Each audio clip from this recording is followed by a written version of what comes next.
I think the Kings season last year could be described as a pile of garbage rolling down a hill while on fire. And I think this year, they finally got a fire extinguisher. Did Scott Perry come in with the fire extinguisher? I don't think it's Scott Perry specifically, but I think that the trash pile itself realized that it's on fire and that we probably need to put out the fire first. For the win!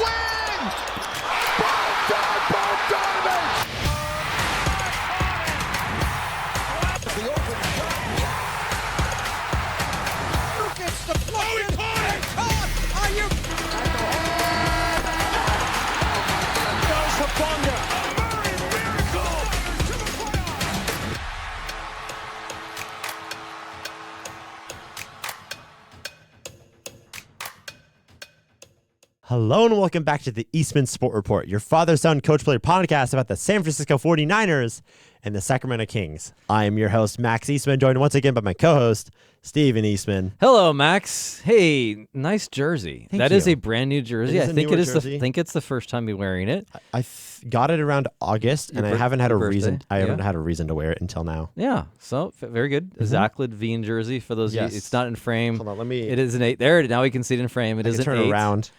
Okay. Are you gonna turn around? I'm gonna turn around. Okay. So I'll yes, there it is. Zach Levine jersey. Go up just a little bit. You're out. There you go. Now we can see the full Levine. Okay. So we got the full Levine jersey. Hopefully he's on the team all season. And not injured. Yeah. Hopefully he's good and worth it. We're taking a chance on who to buy a jersey for him. Didn't you get a Buddy Hield jersey, or is it? I do have a Buddy Hield jersey.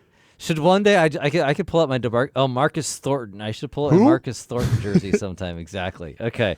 So I didn't want to start on the Kings. We're going to end on the Kings. We're going to start on the Niners. So those in the description, we've been talking a lot of Niners recently. Mm-hmm. We are bringing up week 4 of the Jaguars. If you want to skip to the Kings coverage, timestamp should be like there. Ish. Down on the bottom. You can just click on the timeline. I just hit the camera, and I hope that's fine. Skirt. Okay. So we'll talk first half of this podcast will be about the Niners, and then the second half about the Kings. Hey, again, thanks everybody for listening. We do love everybody listening for these episodes. Please like and subscribe. Please comment. We are getting some more views. We'd love to get the likes up. Thanks for the new subscribers out there. Hopefully you're enjoying our fun project. Our most viewed video was the last video we made. Yes, that's great. I know. So we thank I love seeing number go up. It is. Please make number go up. Yeah, so we need the likes to go up. Yes. And we got some more subscriptions, so very good. And comments. Even if you think we're the worst podcast you've ever listened to, just tell us that. Yeah, tell us something you like about us and something you don't like, about the podcast, about what we're saying. Okay, if you think we talk too much, click off the video. I don't know what to tell you. What do you think of Max's mustache? I think it looks great. Okay. My mom hates it. Week 4. Moving on. Week 4, Niners Jaguars. Oh my gosh. What? It's really hard to win a game when you have 4 turnovers. We were close to winning a game with 4 turnovers. That's true. No, 3. We had 3 turnovers, yes. And we were driving. I thought we were going to still win the game. Yes. Like I thought we were on the way. Brock Purdy was got we had the momentum, and then you fumble the ball, and it's just like it was just the first 3 weeks of the season were a slog, and you're like, okay, but they found a way to win. This time, like they were about to, probably. Yeah, and then they lost. So but it's really hard to win when you have 4 turnovers. It's really hard to win when you don't even touch the opposing quarterback. Like they had, I'm jumping the stat. This is way down my notes here, but since I'm talking about it here, the first time. Oh, here's my stats for the week. Since 1990. That's a long time ago. That's a long time. Was I even in high school? Might have been a freshman year in high school. That sounds about right. Yeah, okay. I graduated in 94. Okay. So about my freshman year in high school, it's been that long since the Niners have not had a rushing touchdown for the first 4 games. Interesting. We have not had a rushing touchdown for the first 4 games of the season, first time since 1990. The Niners defense didn't get a hit on the QB or a sack. That's the first time that's happened since 2015. That's 10 years of those. You can't do math quickly. So, yeah. I could do. I'd almost could say your non-player of the game is Nick Bosa with that stat right there. You're like, since we do a Kings Niners podcast. Yes. When last season, when De'Aaron Fox got traded, Malik Monk learned, oh, hey, when the defenders don't have to worry about the best player on the team being De'Aaron Fox, they put the best defender on me, and I'm not as good. So when I just got really loud in the mic. Sorry. Turn you down. Okay, so when you take Nick Bosa away, you don't have to double team Nick Bosa. You don't have to chip him. So now you do like what Bryce Huff, Mikael Williams, Sam Okinawa. And this is going to be us for the rest of the season. And you're like, you know what? Nick Bosa is pretty good. Yeah. There's a little bit of effect by him. So yes. I'm just going to jump to this. This is a question I have for you, Max. This is okay. I have not, for those of you listening, I did not ask this question. I thought about this question. Okay. You have not asked this question before we started recording. To you, yes. This is an off-the-cuff answer for Max. Which one's playing better for the Niners, the offensive line or the defensive line? Oh, let's just take the Jaguars game. In the Jaguars game, which one's playing better, the offensive line or the defensive line? I just laid out a couple stats on both sides. Well, you didn't say any. You didn't say any stats for the offensive line. They haven't had a rushing touchdown. Well, I guess. And since for the first 4 games, they're actually in rushing yards. They're. You want to hear some? No, I can give you some stats. I have a clarifying question. I can get a couple stats out there. Are you saying who has played better for the overall season? No, just the Jaguars. Just the Jaguars game. So rush offense in the Jaguars game. The defensive line gave up 151 rushing yards to the Jaguars. The Niners had 83 total. Okay, I'd say for specifically Jaguars games because we didn't get a QB hit on Trevor Lawrence. Is that correct? That is correct. I'm gonna say the offensive line played better because the defensive line basically did nothing, but the offensive line did at least a little bit of something of not letting Brock Purdy get swallowed up. Like was it the sack against Jake Browning that we saw? Or was it? No, that was C.J. Stroud. C.J. Stroud. He had less than a second. It was like 0.4 seconds, I think he was sacked. Like the guy literally jumped over the center on a snap, perfectly timed, and got in there. Prime example of why an offensive line is important. But so if you go back to quarterback pressures, Connor Colby, the rookie, now he might have a slight injury he's dealing with. Okay, 5 pressures he allowed. Trent Williams, supposedly he is a Hall of Famer, but he didn't play like it in last game. He had 4 pressures allowed. Okay. Pooney had 2, McKivick had 2, Brendel had 1. If you add that up, that's 14 pressures that they allowed. Okay. The defensive line, our defensive line, only got 5. So we got 5 pressures. Our offensive line allowed 14. Do you want to? It's a good question because I don't even know what I would say, and I think that's when you go into the season and Kyle Shanahan and John Lynch are saying, hey, and they've said this many times, we have to win in the trenches.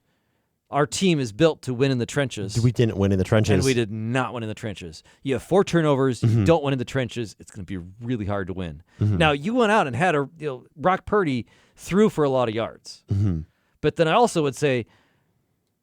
Brock Purdy was affected by his injury because he had way too many high passes, way too many just like you put Jennings up and he hurt his ribs because you had a really high catch. How many balls were tipped off of McCaffrey reaching for a ball or Bourne had to reach for a pass? Like there was a lot of high passes, and even with that, the team stats or the box score for Purdy, he still threw for 309 yards. Yes. So it looks decent. Brock Purdy himself didn't have a terrible game. Yeah. I think the people who had a terrible game were wide receivers, besides probably Ricky Pearsall. Because they had six drops. We had 6 drops as a team. And one of them led to an interception because Christian McCaffrey couldn't hold on to the ball, which was a great ball thrown to him. It was like precisely in the middle. Yeah, right in between the guys. And I think somebody said after the game that could have been a touchdown if he caught that. I agree. But he didn't catch it. And he tipped it off, and yeah. I think there's so not only the Niners didn't win the trenches, they had 4 turnovers. I think all of the game-changing sequences went the Jaguars' way. Yes. And I'll bring up a couple here. So I wrote down 3 game-changing sequences that all went the Jaguars' direction. In the first quarter, or is this the end? I think this is the second quarter. Beginning of the second quarter, Luke Farrell, fumble, 48-yard line. Next play, 48-yard touchdown run by Travis Etienne. Like up to that point, even though I think we had an interception up to that point, or like the Niners' offense was moving the ball up to that point. I agree. Okay. In this end of the second quarter, right before halftime, Niners go down and get a field goal. Long kickoff return set up into the field goal for the Jaguars. They had like 40-some seconds left, and they got a field goal. Like that's a game-changing sequence right there. You lose the game by 5, and that was 3 points right there. Yep. Bourne dropped the pass. This is in third quarter, or was this the fourth quarter? I don't know. Might have been I think he had fourth a drop each quarter. I think it was the fourth quarter. No, it was right at the end of the third quarter. Right at the end of the third quarter. That's why I can't remember which one it was. It was right at the end of the third. He drops a pass on third down, and it was like a drop. Next play, punt return for a touchdown. Yeah. So that's 3 game-changing sequences that are like, we do something bad, Jaguars do something good. So, anyway, that's some of my highlights from the game. What do you have also, Max? I think one of the things that would have changed the momentum is I disagree with the pass interference call that they had an Upton Stout on his interception. Yes. I understand that he touched him. I agree that he touched the wide receiver, but it was such an in my opinion, inadequate amount of just bodies rubbing up against each other. It wouldn't have changed how the wide receiver, was it Brian Thomas he was guarding? Probably might have been. I don't remember. I'm assuming Brian Thomas. Who he was guarding. That it wouldn't have changed his route. It didn't change where the ball was thrown to. It was just a good play by Upton Stout, and that would have changed the momentum of the game. Oh, huge! You get 1 interception. Yes. That was another stat. Was that when they had 3 takeaways the Jaguars already had, or was that when they had 2? I think they already had 3 at the time. And like so, you changed the turnover battle from 3-0 to 3-1. Oh, huge! It's only 2. Yeah, and that would have been on the plus side. So we would have gotten the short field to go down and at least a field goal. Yeah. But instead, the Jaguars get the ball and they go all the way down and they score. Yeah, so I brought up 3 game-changing sequences that went the Jaguars' way. We could have had one there, but it was called direction. Back. And then Fred Warner had 2. Now, I agree, both of his he had hands on the ball to get interceptions himself. One of them he should have caught. And the other one was really, really tough. Like, both of them, I agree, were kind of tough. But, like, hey, you're Fred Warner. Get one of those. You're Fred Warner. Get one of those. That's another stat that I have. This is the 11th straight game for the 49ers defense without an interception. Dang. And you're like, okay, so we can't run the ball on offense to get a touchdown. 11 straight games without interception. The defense gives up 151 rushing yards. You're like... And we still had a chance to win. Yeah, I agree. And we still had a chance to win. That's why I'm not as heartbroken about this game as I feel some Niners fans are. It was a really sloppy game. It was a really ugly game. Totally agree. And also why I'm not as high on the Jaguars as some people are after this win. Well, I do agree the Jaguars' defense is really good. Yes. Like I give credit. But my point is that, like I said last week, every single win that we've had to claw tooth and nail. And if we were able to go down and get that touchdown, that would just be another example of us having to claw and gnash and bite our way to a win. And we could have done it. Yeah. And Brock Purdy looked like he was going to throw to a wide open wide receiver, but he just couldn't. He couldn't make the pass because he got stripped and stacked. So. Yeah, and does that get back to the offensive line? It's not Purdy's fault. It's just the offensive line. Well, I know they work in sequence, but I agree. Like, you give him just a little bit extra room for Purdy to move, and he could have. I think I said this last week as well. Is that the most important part of a quarterback's game, besides his wide receivers, is his offensive line? Oh yeah, because, like I said last week, if Daniel Jones, if he doesn't have the Colts offensive line, if he has the Giants offensive line, he sucks. But now he has an actual line that guards him so he can make time and make reads instead of just having to pass and pray. It changed his entire game. Now he's 3-1, looking like one of the better teams in the league. I know. And the Niners play them, and we thought that was going to be an easy win. Yes. And that's going to be like, we'll see what that. It's totally later in the season. We'll see where each team stands at that point. But yeah, that's where it's like, so another thought I would say here is, so I've been picking on the Niners' run game. Not very good. I got 2 points that I think that make a big difference in the run game. Okay. First off, you're missing George Kittle. Yes. Like, he is, not only is he a really good pass catcher, he's like the best run blocker tight end in the league. Yes. Like, here's the stat right here I have. 49ers designed running plays since 2024, so the last 2 seasons. When Kittle's on the field, they average 4.9 yards per carry. Without Kittle, 3.3. 1.6 yards, huge difference. Yes. Like that's, if you do that every play, so 3.3 yards per carry, you're at 9.9 on three plays, you're not getting a first down. 4.9, yeah, you're churning out first downs with 4.9. That much of a difference is Kittle. The other thing I would say is we're talking so much, we've talked about past, and if you looked at all our thumbnails we've had of Niners season is wide receivers. Who's our wide receivers? Yes. Wide receivers blocking. The Niners depend on their wide receivers blocking. When you're constantly churning through wide receivers, not only are they trying to learn how to catch the ball, what play are they doing, it's they got to run block. Like the Niners depend on the run block. And when you do not hit, when you have Kendrick Bourne, you're pulling off the streets. You're pulling MVS off the streets. Sky Moore, you kind of pulled off the street / straight. Sort of Robinson as well. Yeah, and Robinson has been out. Like he had training camp though. I'll come back to Robinson later, but like because the wide receivers are so important to the Niners offense, they're not helping. So you pull out George Kittle, you get this revolving door of wide receivers. And then the offensive line, I think Connor Colby, I think he's injured. I think Pooney's coming, not playing as good as he was last year. That's your 2 guards. And like on the play we talked about at the end where the push came up the middle and to get the strip sack on Purdy, I think that was Connor Colby's side. I could be wrong. Could have been the center. I'd have to go back and watch the film. But it's the interior of the offensive line. It's coming up there. The interesting thing is the offensive line, I do have to give credit.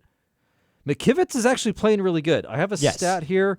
Now, I gave McKivitz a new contract at the end of the year, or beginning of the year. He signed for, was it 3 more years, I think? Anyway, I don't know. PFF's pass blocking grade. He's actually rated number 1 in offensive tackles. Ahead of... That's pretty good. Taylor Morton and Lane Johnson. He's number 1 in pass blocking grade. Overall tackles, or right tackles. I guess this is right. Well, okay, but he's only allowed 6 pressures. He trails only Penei Sewell. Okay, that's pretty. I know. That's like good in PFF's company. grades. That's good when company. You're only trailing Penei Sewell. Like he's playing better than Trent Williams right now. And Trent Williams has 2 good games and 2 bad. Okay. And he's not practicing. So I think he's injured. I don't think they're reporting it, but I think he's injured.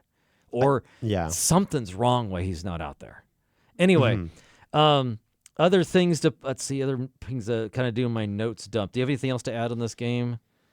I know we could probably talk more about it. Not really. I think Christian McCaffrey looks off. He doesn't have the pop. Yes. He can run the ball. He doesn't look as fast as he he looks better than he did last year. Like when he came in last year and played 3 or 4 games, he didn't look normal Christian McCaffrey. Which probably because he had double Achilles tendonitis. Yeah, or it was tendinosis, one of the 2. But that makes sense. But now I think he's still sort of recovering from that, like physically, like he looks close, but it just looks a little bit off. It's that little spice that he usually adds, like the little. He's usually Mr. Reliable. Like he hand the ball to Christian McCaffrey, he gets you at least 3 yards. I wanted to bring up both Robinsons. Okay. I think you need to play more Brian Robinson. If Christian McCaffrey is, even though you're depending on him so much. Which you shouldn't be depending on him as much as you are. Which he's a really good player. I get that. Yes, I agree. It. But maybe he needs just a few more breaks in the game, give him 5 more snaps off to give him that extra pop. Yes. Like, does he need to get 2 more snaps less each quarter, which would be 8, in that range? You trade for Brian Robinson. He's a good player. Another thing that I see about Brian Robinson, I don't think I've seen Brian Robinson in like 3 total pass plays. Almost every single time they bring out Brian Robinson, it's a run play to him. Exactly. Which just makes it so obvious what you're gonna do. Yeah. It was just, Brian Robinson's in. Everyone like blitz the middle. It's just the easiest thing in football. Yeah, so I think Robinson needs more. I don't know how you're going to play both at the same time. It doesn't really work in the Niners offense unless you start out and one of them's got to go out. But Brian Robinson can catch. Yes. The other thing I'd say is Demarcus Robinson coming back off of suspension. Why was Kendrick Bourne playing more than him? I have a big problem with, I don't know who's in charge of that, but I have a big problem with that. Demarcus Robinson you signed him in the offseason. He's a good player. Yes. He was in there in training camp. Like he had a really good rapport. He's been here since the beginning of the season. Yes, he had a really good rapport with Purdy. Like he was one of the most reliable receivers in there. And you have Kendrick Bourne playing 44 snaps and Demarcus Robinson playing 25. I think both Robinsons need to play more. Now, Jennings might be out, and Ricky Pearsall might be out. So you might be Bourne and Robinson as your starting wide receivers coming up on Thursday night. Which, oh boy. But like, okay, Christian McCaffrey has 56 snaps. Brian Robinson, 10. And you're like, okay, you got to get Brian Robinson. I think you got to keep McCaffrey, like his touches have got to get down a little bit. Like I said, if you take him down 2 snaps each period, get him down to so you take out 8 snaps, and he's down into the 40s. And Brian Robinson, you add in 18. So you're doing say 45 to 18, 45 to 20. I think that's a really good mixture between CNC and Brian Robinson. I think that should be their goal. Sometimes they get in the flow of the games and they do that, but you got to find a way more ways to do both Robinsons out there. Anyway, so that's some of my things there. As we move to the Rams game. Can we talk about the Rams game when we do our primetime picks? Okay, we can come back to that. Okay, I got to do our. You ready for our sound? Yes. Go. We thank the Lord for our player of the week, who is Fred Warner. Amen. I probably could say Fred Warner was a player of the week for every week of the season. You could probably say almost every week. Thank the Lord for Fred Warner, all of last year as well. Exactly. He is totally the best player on the court. On the field. I'm thinking basketball. I see this Kings jersey. Sorry, he's the best Niners out there. Yes. If you look at it, you're missing George Kittle, you're missing Nick Bosa now. Trent Williams is not playing like it. CMC is not. Brock Purdy looks off. Yeah. Fred Warner's out there. And he's Fred balling. Warner. He is balling out there. Where's my stats on Fred Warner here? He had 8 tackles, another forced fumble. Yes. Another reason why I picked him for this player of the game, this forced fumble makes 17 on his career. He now leads the Niners history. Ties? Leads. Okay. Niners history, all-time Niners history on forcing fumbles. He passes Patrick Willis, who had 16. So they both had 16. Okay. Fred Warner now has 17 for his career. Nice. Leads the Niners in history. He had 8 solo tackles. He's a beast. He's almost had 2 interceptions. So thank the Lord for Fred Warner. If I could add another name on this, okay, I'd say thank the Lord for Eddie Pinheiro. Oh, he didn't miss a kick. And when you go into kicks, and you're not worried. After moving on from Jake Moody, this is amazing. I don't have to I don't have a total the confidence that I had when we had Robbie Gould. Yes, but it's getting there. It's pretty. It's not good as gold. It's not as good as gold. But he is Eddie De Niro. Eddie De Niro. He's pretty money. He's more money than Moody was. Yeah. Okay. Moving on. That's our Niners things. I did not mention the Brock Purdy injury. I think the injury affected his throws. I talked about it being high. I listened to one guy who's talking about, well, if somebody has a turf toe, well, how's it going to affect a quarterback? And he's like, he's probably going to throw high. And what was Brock Purdy doing? Throwing high. Okay, so I think the injury is affecting him. I know we'll get to the Rams games later, but I think Mac Jones probably is going to start. But if you think that's totally my prediction right now. But going into the Jaguars game, Purdy was more healthy than Mac Jones because Jones had a knee thing. Now Jones is off the injury designation as of this, I think today.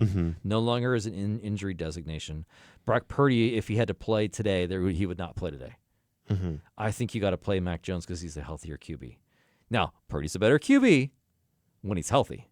Yes. You got to play the healthy QB. And so that's why I think Mac Jones needs to start. And he's also proven himself to be good in this offense for the past 2 weeks. Yeah. Now, I do have to say, we'll get to a little bit more of the Rams game when we get to that pick. I did at the beginning of the season said at this point of the season, the Niners would be 3-1. And they are. They are 3-1. I didn't get the game right that they lost, but I'd say they're 3-1. Now I said that they would, after the next 2 games, they would be 3-3. Let's hope my prediction is wrong. Yes. But I did predict 3-3 at the beginning of the season. After this couple of weeks, let's hope I'm wrong. Okay, are we ready for the news? Your new music? Yes. Let me turn this up a little bit because I think it's a little quiet on the soundboard. Okay. But this is Max's Top 10. Ooh, nice. So you took my sound and Yes. made it. Okay. Okay. That's my voice. it's like my that. top. It's the top 10 of the NFL. Yes. So as I'm going through this, I don't think a lot's changed, but like a lot at the bottom has changed in my opinion. Okay. So we're gonna start from the bottom like how we did last week. Number 10. I have the Pittsburgh Steelers. Oh. Okay. You believe in Aaron Rodgers? They're not playing bad, which is a surprising thing for me. Okay. Now, are they going to blow up at the end of the season to finish 9-8? They might. Probably at some point. Mike Tomlin's going to stop coaching at some point and go, just throw the ball somewhere. Yeah. But they're I don't know how to say this besides like Aaron Rodgers. It seems like the piece that they needed Yeah. because they actually have a good quarterback. Like they thought they were going to have a good quarterback from Russell Wilson, which they sort of did. They had an average quarterback. With Yeah, him, I think but he's yeah. Aaron Rodgers, he's not as good as he was. Definitely. I think the thing that changed Aaron Rodgers probably for the rest of his career was tearing his Achilles. Oh yeah, that totally affected him. But he's not. I want him to because of such a storied career. I'd love him to go out not playing horrible. Yes, like the way he played last like how season. Tom Brady went out. He never played bad. Yeah. Tom Brady never played bad. Like Aaron Rodgers, like you have a good history. Like even if you don't, just in some ways, if I was an Aaron Rodgers fan, I'm not totally. He's from Northern California. I wish he was on the Niners. From Chico. But that's not the point. But here. you're like, up the road from us here. But you're like, I want him to go out looking decent. Yes. I don't think he's going to go out and be a world beater. I don't think he's going to lead him to the Super Bowl this year. But like, he's probably going to make him at least to the playoffs. And you're like, okay, Aaron Rodgers is the playoffs. Like, and then please go retire. I agree. Go out and do one last thing. It's like, yes, I can play, and I'm decent to good. I'd say he's in the good range. Yes. I wouldn't say he's in the best. Yes. But he's in the good range. He's in the above average quarterback. Oh, range. yeah. If we were to make like a quarterback tier, he's definitely in like the probably 10 to 15 range. Yes. But okay, he's good. Number 9. Number 9. I don't think I can deny it anymore. Honestly. Okay. I got the Indianapolis Colts. The Colts make the top 10. They made the top 10 last week, and that was a little bit more of, they're 3-0. I can't not put them in, right? Yeah. But are they 3-1? They're 3-1. They just lost to the LA Rams, but the Rams are pretty good. And did you see how they lost that game? Yeah, they lost because they gave up like a game-winning touchdown that was how long? Oh, it was really long. Yes, but it might have been 70, 80 yards. But did you see the Colts guy? He fumbled the ball out of the back of the end zone. He lost the ball on the half a yard line. If that doesn't happen, the Colts probably win that game. Yeah. And that changes the ranking for them. Like they probably go up to like 6, honestly. I know, maybe even higher. But yeah, when you're 4-0, I think the Colts are kind of legit. I'm gonna. The way they're playing right now, you have to say that. I'm still holding out a little bit of. I'm not fully falling for it. Yeah. But I can't deny it at this point. Okay. So the Colts are number 9. Daniel Jones. Good for you. Good for you. I mean, I didn't think he could do it. I'll be upfront. I didn't think he could do it, but he seems to be doing it. Admit when you're wrong, and good for him. He's like Geno Smith. I wrote him off. Yeah. He ain't right back though, apparently. But anyway, number 8. Number 8. I don't know if I should still keep them in here, especially with how their last few weeks have been going, but I still sort of have belief in them that they're pretty good. They just had some bad weeks. Okay. I got the Green Bay Packers. I still think they need to be in the top 10. I agree with that. I think it was the 2023-ish season where the Niners had like a bad 3-game losing streak where they lost to the Browns, and then you go out and lose to the Vikings, and you go out and lose to the Bengals. It was like That was just demoralizing as a Niners fan. Just like I thought we had this really good team, and then we still went out and we still went to the NFC Championship game. That was the year we lost to the Eagles, right? I think they won like I don't know, was it 6 or 8 games after that, yes. like in a row. So like, but I still believe in the Packers. I still think they can put it together. Yeah. I still believe in the Micah Parsons trade, and I believe that Jordan Love is a good quarterback. Yeah, I'd say he's top 10 somewhere in there. Tying is that was it. We watched the end of that game, Uh-huh. and when you're rooting for them to like, are you gonna tie? Now I think they were too far away to go for the touchdown. So you're like, okay, you either got to go for the tie, or you might lose. Yeah. And so you're like, okay, go for the tie. Oh, hey, okay, we're bringing up this game. Thank you for bringing this up. Do you like a tie? I heard somebody else say this. Or would you like to have a kickoff for the win? Start at the 40-yard line with each kicker, go back 5 yards, and see who until somebody misses. I think I think the NFL should change their overtime rules to college overtime rules. I love college overtime of being in the red zone, and then once you and also like the UFL rules. I think that's so much better than just okay, and we got like a 10-minute quarter now. Well, I agree. You don't want to go more than 10 minutes because it's such a physical game, and you're going to get more injuries the more you play. Yes. So I agree with going from 15 to a 10, and I agree with it's okay to have a tie in some ways. But then you're like, I kind of like the idea of a kickoff to win the game. I don't like the idea. I think that, imagine in the playoffs, in like for like an NFC Championship game to go playoffs, to the Super you got to have Bowl. somebody win. Like you're going out and playing until somebody wins. Sorry for getting off the top 10 topic. Okay, but, sorry. No, but like I think college overtime rules are really sick. I love college overtime rules. I watched the Oregon Penn State game this last weekend. I don't know if you've seen it yet, but I'm pretty sure everyone watching this have you seen the Virginia field storming against Florida State University? Oh, I think I saw that. As soon as the game, as soon as he caught that, they was. I've heard reports. The player that was the defender that was like the Florida State player, he didn't get trampled. They made sure to not trample him. Oh, nice. But also, oh my gosh, that must be terrifying. I know. Yeah, I don't know. Apparently for Virginia, sorry, getting off topic. That's not the point here. You came for us. Yeah. I'm sorry. They don't have a barrier between the field and the run up. Yeah, most teams. Which they teams do. Which you probably should, but also that's sick, man. I know the video of that. That's the uniqueness of college football, and the students storming the field after a win like that. Like in some ways, you're like, if they don't hurt anybody, it's fine. Go celebrate. You know, go take down the goalpost. Anyway, I love. If I was a college board member, I'd be mad that they take off the goalpost. But as a person I just hit the camera. My bad. As a person who's not a part of the college board, take the goalpost. That's so sick. I don't want to do that. I love the charging the field for college. Now in the NFL, please don't do that. You have probably too many drunk people out there and protect these professional athletes. But in college, I'm all for that. I think that's awesome and great. Okay, moving on. Okay, sorry. Moving on. Packers at 8. We're only at 8? Yes, we're only on 8. We're going slow. Okay, let's speed this up here. I'll try to stop talking. 7. They're back, is all I can say. Is it Chiefs? It's the Kansas City Chiefs. The Chiefs are back. I hate that they're here, but I still think that they're a good team. I don't like that they're a good team. I still wish that we were back in the time where they're 0-2 and everyone's saying, are the Chiefs bad this year? But they're a good team. I still think they're going to put it together somehow, still somehow going to make the playoffs, but I don't know if they're going to have a home game in the playoffs this year. They're going to have to fight really hard against. They're not going to win they might get a home game if they win their division, but we'll see. I don't think, because the Chargers are 3-1. Yeah, the Broncos are they 2-2 or are they 3-1 as well? I'll look it up here just a second. I think they're 2-2. Yeah, but Chiefs are good. I could say more about the Chiefs, but what else could you say about the Chiefs? Broncos are 2-2. Yeah, the Broncos are 2-2, but what else do you want to say about the Chiefs? Just go look at their track record for the past, 7 years? Yeah. Okay, keep Chiefs moving on here. Moving on. Number 6. Number 6. I got the Chargers. Ooh, right ahead of them. Right ahead of them. Okay. The Chargers are 3-1. Now, I think they're a really good team, but you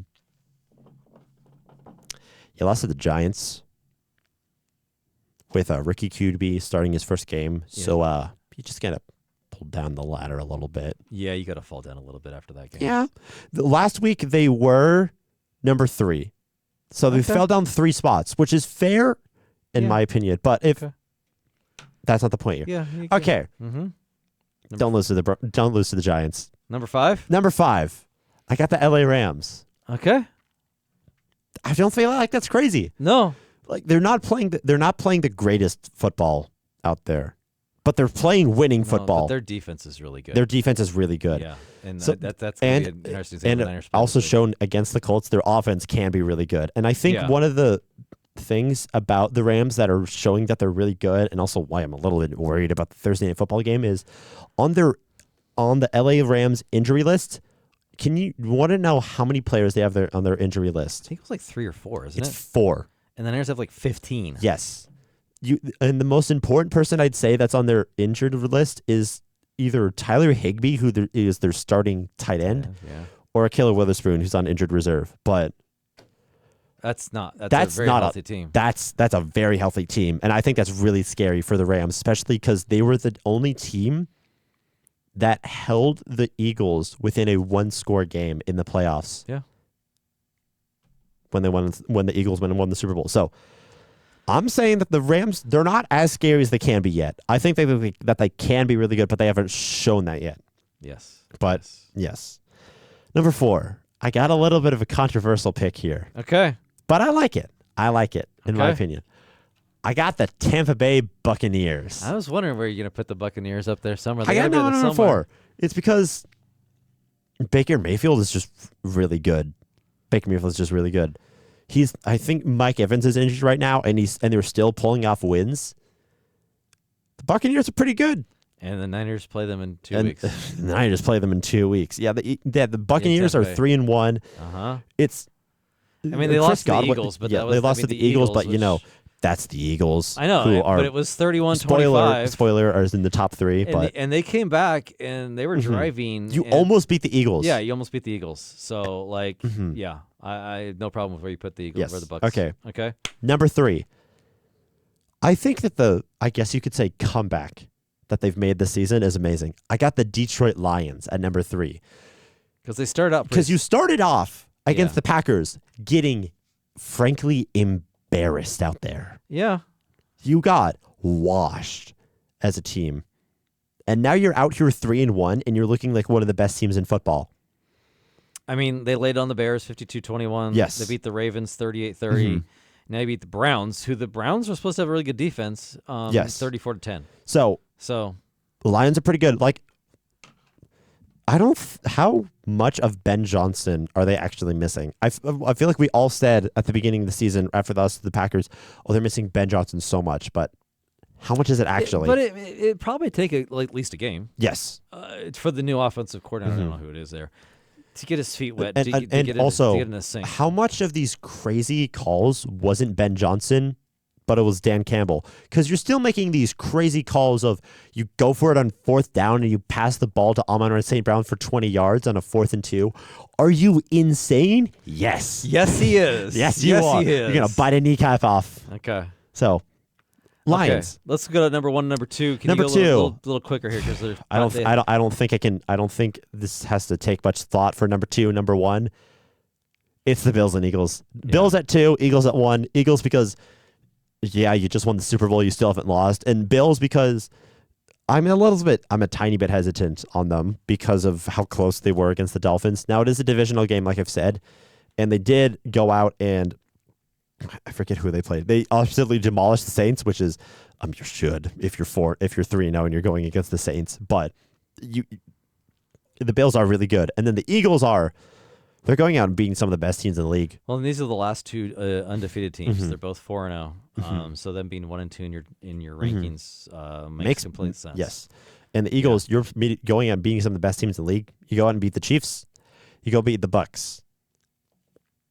I don't know if how much a better resume you need out there because the Bucks in my list are number 4. The Chiefs are number 7. You just went out and walloped the Chiefs in the Super Bowl, and you come out and it's a closer game, but you still beat them. You go out and beat the Bucks with a fake tush push, which I think.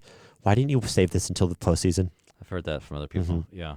Imagine pulling this out to win a game in the postseason. Yeah. That'd be crazy. So that's not the point here. Anyway. Okay, recap for this. I have the Steelers at 10, Colts at 9, Packers at 8, Chiefs at 7, Chargers at 6, Rams at 5, Buccaneers at 4, Lions at 3, Bills at 2, Eagles at 1. Okay. Niners are not in the top 10. I mean, they were at 9 last week because No, they were lost. 3-0, but it was an ugly 3-0. Yeah. Well, So no, I have no problem with it. Just pointing that out. for I all think our if I were to listeners. rank the Niners, I think they'd be like 13. Okay. So that Anyway, is what I have. Okay. Are we ready for our last football segment? We are ready for our last segment, It which might is. take a tiny bit because it involves the Niners this week, Okay. which is the Primetime Picks. So we pick out the primetime games of your NFL schedule because, oh my gosh, there's a lot of games. And we already talked so much about the Niners. But anyway, who do we have for this week? Okay, starting off with our Thursday night primetime game Which is is probably- our which is- Niners visiting Levi's South. Looking forward to all the red in SoFi Stadium. Yes. Against the Los Angeles Rams. I wanted to call them the Lambs, but they're not playing like the Lambs right now. They're playing like the Rams. You can call them the Lambs if the Niners win. Yes. Will this be the same old Rams? What do you mean by same old Rams? They always lose to the Niners. They didn't lose last year. Well, okay. But that's, anyway. Okay. You want me to go first? Or should we, if we're going to analyze the game, We should analyze this Okay, because 'cause it is the Niners like game. duh. It's the Niners game. Okay, so I think there's with the injuries to Brock Purdy, his toe is hurting. I think you need to not play him. I think Mac Jones is going to play. Yes. I hope Ricky Pearsall and Juan Jennings can play, but Juan Jennings has now his rib injury going on with his shoulder, and I think it was like an ankle. Like he's just beat up. I think you're going to get more Robinson, both Robinsons. Like I've said, hopefully they play more. Hopefully Trent Williams has a better game. Don't turn the ball over, I think is huge. Yes. Defensively, though, you have to put pressure on Stafford, and I'm really worried about us putting pressure on Stafford. Stafford's one of the best QBs in the NFL. yeah. If you give him time. If you don't give him time, like he's kind of a stationary. So with Nick Bosa rushing, that's huge because he's going to make Stafford move. They have to find a way to get Stafford to get uncomfortable back there. If you don't make him uncomfortable, he's going to find Devontae Adams. He's going gonna to Puka Nacua. Yes. He's going to find someone out there. Didn't Puka Nacua get like 17 targets and like 15 catches last week or something like something some crazy stuff. Yeah. So I do think the Niners secondary is better than expected. I hope Renardo Green is back. I agree with that. And so I think our defense is better, but they're not good enough to make up for the Nick Bosa thing. I do think it's going to be a close game because the Niners-Rams play close. I think the Niners offense is still going to be able to, I don't know if we're going to be able to run the ball, but I still think we're going to be able to pass the ball against the Rams and keep it close. It might come down to turnovers. So unfortunately, special teams. We didn't even get into special teams era. So from the Let's Niners just game. not talk about the special teams. We have too many special problems with Yeah. special teams. That is not our kicker this year. But I got to pick the Rams. I don't want to. I want to be wrong, but I'm picking the Rams. So if I go back to my predictions that I had at the beginning of the year, I said that we'd beat the Rams. Okay. Did I know that we'd have George Kittle and Nick Bosa and Ricky Pearsall and Juwan Jennings and Brock Purdy and so many names that I could say. Meanwhile, the most notable names that you have on the Rams are one person who's questionable and one person who is on injured reserve. That's it. That's it. Yeah. And so, how do I not pick the Rams? I have them as the top 5 team in the league right now, and I have the Niners not even in the top 10. I think the Niners can win because it's a divisional game, and so many weird stuff happens in divisional games. Do I want them to win? Yes, 100%. Totally gonna be ready for it. It's not gonna make my Thursday night happy if my pick is right. I don't know if I can even watch the Thursday night game live because I'm going to be away at the school camp for. Yeah, we'll have to record it on somewhere. But anyway, yeah. So I guess sounds like we're both picking the Rams. Yeah, I'm Okay. picking the Rams. Anyway. Okay, so I we got don't to think keep it's gonna moving be on here. close. So we forgot to recap. Season total. Yes. I'm at 13-5. I guess it's 13-5-1 if you count the tie. I think it should just count as a loss because we Okay, both so got it'll it be wrong. 13-6. If I want to say the Niners and Rams are going to tie, I can say the Niners and Rams are going to tie. Do I think it's going to end in a tie? No. So we both got it wrong because no one won. So I'm 13-6. Max is 12-7. So I'm one game better than him. Dang. Anyway, one game. It's not that big. Okay, so we're both picking the Rams. Is there a prize for whoever gets the most right? We'll have to figure something out. That would be interesting. We'll have to figure something out. Okay. Anyway, Does the winner get to pick the other person's shirt? No, maybe for an episode. I don't know. Okay, next game. I want to clarify something for our fans at home. We looked at because the Niners are part of Primetime, we were considering doing the international game, and then we looked at it, and it was the Vikings-Browns. So we're not going to talk about that game because yikes. So sorry, London, you get the Vikings and the Browns. Sorry. Bye. It's NFL football. This is because you taxed us too much. I'm sorry. But like 200 years ago. Anyway. So what we did, what we usually do when the Niners are in a primetime game and there's not an international game to also talk about, is that we pick what we think is the most interesting matchup for the week. Yes. And we went through this and we went, hey, yikes. So for most of these games. Most of these games, it's not the best. Like last week, there was a lot of good games. There's just so many games we could have picked last week. But this week, we picked the Commanders at the Chargers. Yes. So it's a Sunday afternoon game. Is Daniels playing? Jaden Daniels playing for the Commanders? He was out last week. I am not 100% and Terry sure. McLaurin, I think, was also out for the Commanders. So, but the Commanders are still a good team. I still think this could be a really good game. But I'm picking Chargers. Like it's. Oh, this is interesting. So SoFi gets to host 2 games of our week here. Yes. So you get the Rams and the Chargers both getting a home game this week. I accidentally looked up Jaden McDaniels, who is on the Sixers, so that took me down a rabbit hole. Oops. I was like, Jaden McDaniels, NBA.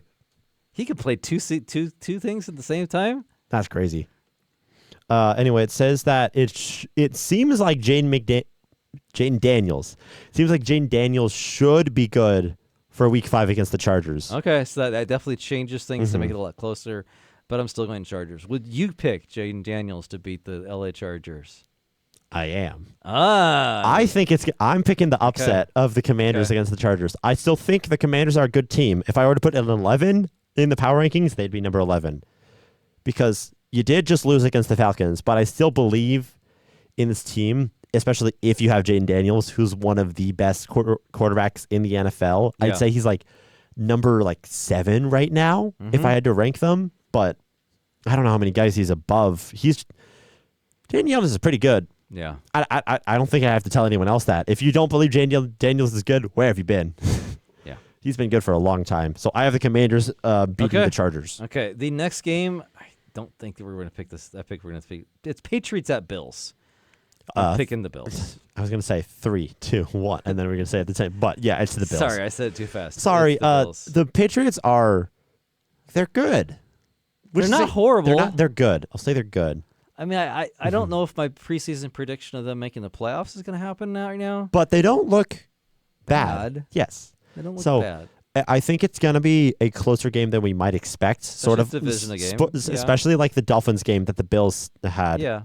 But I think the Bills are playing their new jerseys with their kind of whiteout jerseys. Assuming I think they're playing the whiteout jerseys this game, which I'm excited to see. I want to see what that looks like. So that's the most exciting part of that game. I'm sorry, but no, I think it's going to be good. I probably have not watched very many Drake May games, so I'd love to see how Drake May is doing. I'm just making sure that you're right, that they're winning. It is. It is the whiteout game. Okay, just had to make sure. Okay, last Monday night game. This actually might be one of the better games of the weekend. I agree. Niners-Rams actually should be a really good game. Chiefs at Jaguars. So Jaguars. This is an interesting one. I'm torn on this one what to pick because the Chiefs aren't playing great, even though they just had a good week. Yes. The Jaguars' defense is really, really good. They've now had. What is it? They had how many turnovers have they had? Is it like 11? I think it's like 13 turnovers because they had 4 against the Niners and they had 3 each the first weeks. So that would be 13. Okay. So that's really good. Yeah, I don't think the Niners even get that sometimes in a season. Sometimes they do, but not always. There's been teams they haven't. Some teams they haven't. So probably not this year. I really want to pick the Jaguars. It's in Jacksonville.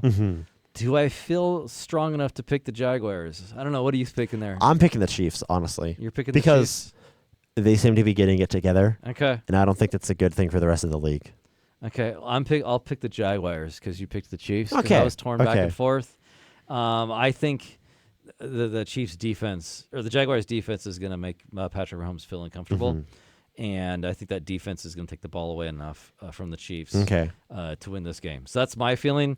You're going with the Chiefs that they're on a roll, Yes. which is good. So we have 2 games different, Yes. 2 games the same.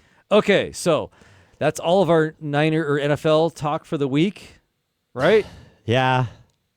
And now let's talk about the Sacramento Kings. Sacramento Kings. I So think that- welcome to the Sacramento Kings section of the People podcast. people who just clicked onto this part because for some reason you only watch it for the Kings. Where have you been? We haven't talked about you in like a 3 weeks, 2 weeks.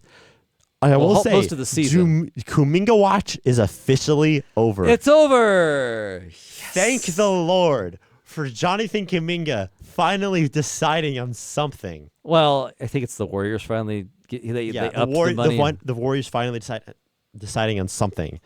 Yes. I was at the point. I still want Jonathan Kuminga. I think he'd be a good addition to the Kings. But I'm so happy I don't have to just like, is something going to happen? Yes or no? But yes, he did sign it. Is it 2-year extension with the Warriors? Yeah, and it's still the team option, but they gave him more money. I think it's up to $48 million or something like that over 2 seasons. They could just, if they don't trade him this season, they could not do it, and he could be a free agent next year. But either way, he got more money than he could off the qualifying offer, and he's down in Golden State, so we don't have to worry about him as much because he's no longer going to be a Sacramento King. Kings Media Day happened. I think the best news of the week is that we have a sponsorship patch on our jersey from Fong Law. Because something is wrong with the Kings, in my opinion. Something's wrong. So we called Ann Fong. I love that tagline. As soon as he said that, you're like, Max sent that to me. And I'm like, something's wrong. Can Ann Fong fix the Kings? If you don't know Ann Fong, she's been in the arena, and if you watch her things around town, she has a bunch of ads around Sacramento and the Sacramento area. There's even one now, like close to where we live. It says something wrong. Call Ann Fong. Something's wrong. Please help the Sacramento Kings. So she's on the jersey. Yes. Can she help the Kings? I want to restate this for last year. Last season was the season from hell. It was the Kings are a garbage can. They have always been a garbage can. They always will be a garbage can. It's just determining where the garbage can is. And last year it was rolling down the hill on fire. And last year, 2 years ago, they put it on the hill because like there's a little bit of worries, but there's still expectations that you could do stuff on, and you're like near the top of the hill, and then someone lit on fire and kicked it down the hill. Yeah. Or as Demar DeRozan said, it's a family. This is the family-friendly version of what Demar DeRozan says. We could say it's a show, but we're gonna say it's a poop show. Yes. So that's what we call it. You can call it a couple other words, but anyway, it's a poop show. Was the Sacramento Kings last season? That's Demar DeRozan's words. Slightly, PG version. And he said that like 4 times, I think, in the interview. I think it was 3 times. 3 or 4 times. And then he even said, okay, I think I'm done swearing. But he got the point across. Yes. That even DeMar DeRozan, future Hall of Famer, was not happy with last season. Let's just put it that way. I don't think anyone who lives in Sacramento was happy with the Kings season. Yeah. Well, like, even going into the season, it was like, what's up with Mike Brown? Because Mike Brown was like, well, he wanted an extension, and like, why aren't the Kings giving him an extension? He's Mike Brown. Why aren't you extending him? Like, he's like led the teams to 2 back-to-back winning seasons. Why are you not extending him? And then they finally extend him. And then you fire him in the middle of the season. Yeah, like 20 or 30 games into the season. And you go, what the heck are you doing? And now your player who said he wants to play for Mike Brown the rest of his career, you traded him. Who you built your entire franchise around for the past like 8 years. Yeah. And now you have Zach LaVine, who I have a jersey of. Yeah, you know. I think he's not a bad player, but No. you have Zach LaVine and you have DeMar DeRozan, who he's a future Hall of Famer. He's a future Hall of Famer, Yeah. but he's in his he's in his 17th year now. Was in his 16th season. Who's actively aging. You can see it. And you have DeMontis Sabonis, who now you have to play the pick and roll with Malik Monk. And Malik Monk, I love Malik Monk. He is the best 2 guard that you could have, in my opinion. He's just excellent. He's a great backup. Huge 6-man. Yes. I hope he wins 6-man of the year this year. He won't. I don't think he will. But he should have that 1 year. I think it was 2 seasons ago. And then he got injured, which means that he couldn't have won it. Yeah, and I think that was Nas Nas Reed Reed won it? Yeah. won because he was starting games, and I'm not going to get into it. But I then was you're mad about it. that's not a backup. But anyway, but Malik Monk should be contents for the 6-man of the year award. I forget what I was going to say, but anyway, yes. So we have all that stuff going on. And I think everyone on the Kings organization agreed that was the season from hell. Yeah. You got a coach fired who won who was the first unanimous coach of the year in NBA history, and you fired him. Your franchise player that you've been building around for basically my entire childhood got traded away. And now you have a bunch of all of these, and then your GM gets fired, and you have a new GM that's walking into this situation where the house is on fire, the floor is on fire, the forest is on fire, everything's on fire. Well, the fire's out. We finally put the fire out, but you still got a burned building, and now you got to fix it. We'll see. There's less panic, I Yeah. will say. I think everyone's addressed that the house is on fire, and we put out the fire. There's less panic. There's less us actively going down the hill. There's less of us actively burning. But it's still not looking the greatest. I have hope that we're going to be better than I thought that we were going to be. Yes, and I like Doug Christie. Like I love Doug Christie. He's an awesome guy, Sacramento guy. And as a basketball coach, I love defense. Like if I was to come in and coach, like I would love to be a defensive coordinator for a high school basketball team. Like I love coaching defense. Yes. I love Doug Christie's coaching defense, and I love his thing. And there's like the funny thing is, he said we're picking up 94 feet. And then he must have said it so much that every player in their media day interviews, all of them said we're going to pick up 94 feet. It was like the code word when you listen to every single interview. Defense. Was we're picking up 94 feet. It was 94 feet, 94 feet, 94 feet. Everybody said it. It's like, hey, you know what? If the Kings don't pick up 94 feet, you must be sitting your little booty down on the bench because Doug Christie has started the season by saying, we're picking up 94 feet. Even when James Ham brought up, hey, Doug, you said you wanted to shoot 53s. He's like, what are you doing bringing up offense? We talk defense first here. We talk defense. Whoa. You know, You have Zach LaVine on your team. What are you talking about? So Offense? he says, defense is always first. We want to defend. And then we get out and run with it and get layups and sprayed out for threes. So I think this is the type of culture shift that we needed for the Kings of what? Well, everything sucks. So let's just focus on defense so that they can't score. Yeah. And you're like, we're going to score the bucket. Like Kings have enough scores. They're going to figure that out. And they know they're going to work on it. But like the other thing I heard from the interviews. Zach LaVine talking defense. When did this happen? Like okay, like Zach LaVine. I think the exact quote was, "Yeah, I'm excited to learn how to play defense," or something to that effect. Where did that come from? You're like, where has this been for the past? Is it 11 years of your career? I know. You're like, no, I agree. When I watch him play defense, he's very athletic, so he should be able to play defense. I think he's good on the perimeter, and he's decent on ball. I wouldn't say he's great, but I'd say he's about average on ball. But he's horrible off ball. And DeMar DeRozan's not great off ball either. So, like, in NBA basketball, even high school basketball that you play, you have to play team defense. It's like you're going to beat that. You have to be able to help each other and talk. Yes. And so you have to be able to play defense. But Zach LaVine talked about playing defense. DeMar DeRozan, defense. Like, that's awesome. Like, in the thing, they interviewed Zach LaVine after the first practice today. And he's like, yeah, everybody's talking in practice. Like, well, who's talking more? And he's like, well, no, everybody really is talking. We're talking on defense. And he's like, and he goes on and he actually just started naming people. He's like, yeah, he's talking. He's like, well, Malik never stops talking. And he says, oh, and Keegan was even talking. So, like, it was funny. Like, yeah, everybody's talking defense. Like that, I went back with practices when I was when your team. Like, how many times did I stop practice to say, talk on defense? You're not talking on defense. Talk on defense. Yes. So as a defensive coach, talk on defense. So I'm excited to see what they do on defense. Now on offense, I'm actually interested to see what Doug Christie's going to do on offense. Is it going to be that much different than what they did in the years past? I'm hoping we can get to do some film study with set that up and do that kind of technology wise. I'd like to kind of break down the new offense and maybe bring down some defensive plays. So, anything else from media day that I got here? I have some notes from day one of training camp I could walk through. Anything else from media day? We kind of listened to a whole bunch of breakdowns of different things, different clips. The other thing I would say is everybody's talking up how good Dennis Schroeder is. Now, they needed a point guard last year. Everybody said we needed a point guard, so they brought in Dennis Schroeder. Yes. Which is probably the best option you could get out there. And also, he just kind of went and won the Eurobasket Cup. So, but he was the MVP. Not just won it with his team. He was the MVP. He was the driving force of their everything. So, and when he was on the Nets last year at the beginning of the season, he was good. Now, I went to the Warriors. That's where I think he started getting shuffled, and then he couldn't learn a playbook. Well, let's put it this way. Jonathan Kuminga doesn't fit on the Warriors. Just like Dennis Schroeder doesn't fit on the Warriors. Just because you're a good player doesn't mean you're fit in every offensive system. And the Warriors have a very specific offensive system. So not everybody's going to fit in the Warriors system. So Dennis Schroeder didn't fit. Okay, well, that's cool.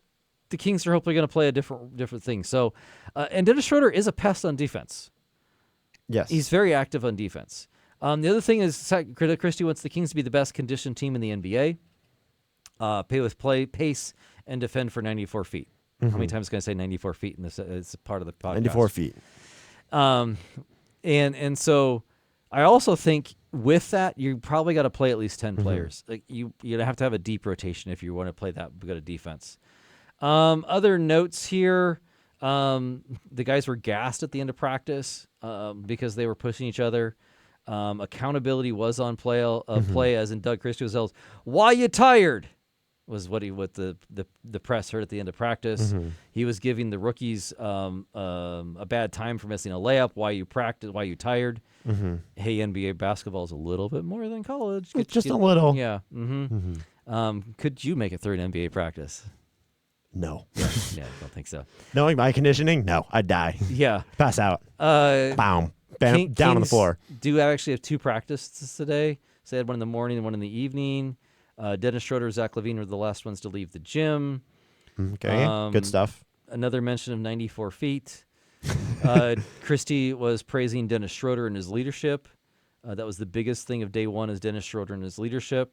Okay. Even Keegan Murray was talking. I already mentioned that one. And then Keegan Murray was interviewed saying he needs to be more aggressive on offense.